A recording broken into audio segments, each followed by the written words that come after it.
looking out your rear view mirror or even a backup camera is not enough. Spot the Todd is teaching people to roll down both of their windows so they can hear children outside and take a look at your side view mirror before you back up. Also happening now, police in Provo are looking for the suspect after a shooting overnight. Utah Congressman Chris Stewart tells Fox 13 he wants to know more about what happened during the meeting between President Trump and a Russian delegation. The Colgans realized one of their bedrooms had been vandalized. If you look closely, you can see a swastika carved right on their wall here. Well, Max and Tamara, I'm actually on Interstate 84 moving westbound right now where this fire is burning up the mountainside. It's burned about 4 acres so far, and I'm told it's about 10% contained. An update on a barrel-chested bandit, a tale of 2 bank robbers, and a third who just couldn't follow through. It's time for Wanted with Scott McCain. And while the victim was sitting here at the wheel, one of the suspects held a knife to her throat while the other one went around the car and grabbed her purse from the passenger seat. With the mixture of snow and wind, it looks like you're going at light speed in Star Wars. Yeah, when that's blowing right at you. It's not fun to drive in that. The state's top court says a man accused of raping 4 women in 2011 will be allowed to withdraw his guilty plea. Well, Matt and Hope, Pine Valley neighbors here are restless tonight as they look behind me to these mountains where smoke continues to pour out. People living in Salt Lake County have one more chance to weigh in on the proposed locations for a new homeless shelter. But what if the camera you bought to protect yourself and your family is being used by strangers to spy on you? Here's Fox 13's Kirsten Nunez. Defense called several witnesses today, including the suspect's parents and grandfather, to try and convince the judge to try this case in juvenile court. And I'm Dora.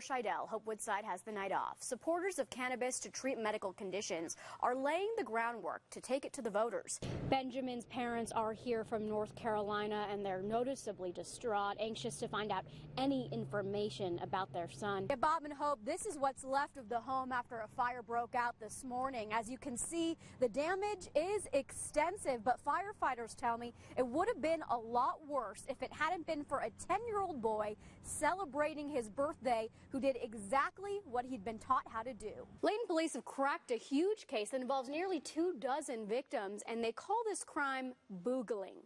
Boogling? Yeah. Never heard that one Sounds before. funny, not so funny in reality, though. You've probably never heard that word before, too. We need a duck dance. I know. I guess the chicken dance is the closest to the duck dance, but they Close enough. I don't want to be a chicken. I don't want to be a duck. So there's reference. Is that how that goes? Huh. Yeah. I don't want to be a chicken. I don't want to be a duck. So I shake my butt. Come on. Everybody knows this. I don't think I ever knew Go. that. So Bob was just saying that he's never been wrong, and we were wondering if this might... No, except for that one time when I thought I was wrong.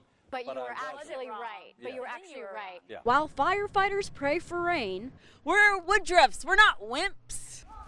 The Woodruffs aren't letting the saddle fire rain on their parade. Nebraska, California, Utah, Arizona, Tennessee. With a family reunion 6 years in the making, the scattered Woodruff clan decided to come to the Pine Valley Lodge, despite the growing fire burning in the mountains surrounding it. Last night watching it come down the mountain, that was ominous looking. Like, it wasn't quite front row seating, but yeah, it was kind of scary. Kimberly's referring to the fire coming down Forsyth Canyon, which put people in the area on high alert. It produced some flames, some very dramatic flames and smoke, and it got people concerned. Despite the dramatic scene, firefighters tell me their strategy is the same, attacking the fire from the air and using suppression techniques like fuel breaks to keep it confined to the mountains. At this point, evacuations are not mandatory, but strongly encouraged, which may be the case for the foreseeable future here in Pine Valley, because it's going to take a significant rainfall to put this fire out. This is an area that's going to have, smoke for a while. A potentially smoky summer, and certainly one to remember for the Woodruffs. Each reunion, you have like something that went on that year. It's like, oh yeah, remember the fire reunion year? The former BYU basketball player went from scoring buckets to making her bucket list. She was diagnosed with stage 4 breast cancer a year and a half ago. But now she's getting to check off one of those items on her list thanks to her former coach. I was given about 2 to 5 years to live. After a deadly diagnosis, Melanie Day started living every day like it's her last. One of my items on my bucket list was to attend the North Carolina at Duke men's basketball game. A big game between two of the biggest rivals in college basketball. It was a shot she took, but didn't expect to make. You can't get tickets to it. If you want to get tickets to it, I was looking online. There's a ticket for sale for $17,000 to this game. So she continued cheering for her alma mater and had no expectations when her former coach told her to come down to the locker room after a game last week. When I get up there, I notice there's a camera filming. Moments later, Coach Jeff Judkins makes an announcement. Mel, we're going to send you to the Duke, North Carolina game. Her former coach had put in a call to the coach of Duke and explained Melanie's situation. I thought there's no way in heck I could get this pulled off, but Coach Chevsky is a great guy.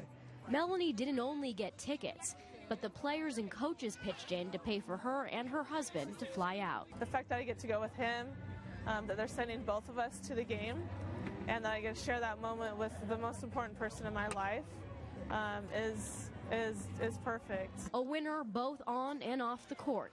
Melanie's coach says it's her heart that sets her apart. She was a great player, but more importantly, she's a wonderful young lady and a great example of really what athletics is all about.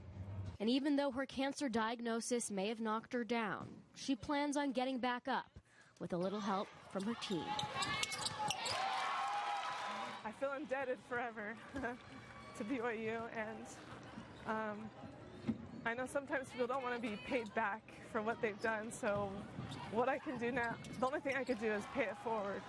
And so that's what I want to spend the rest of my life doing, is paying it forward. The game between Duke and North Carolina is February 9th. Melanie plans on documenting her journey to North Carolina on her blog, 5 Years to Live. We've included a link on our website, fox13now.com. Police are investigating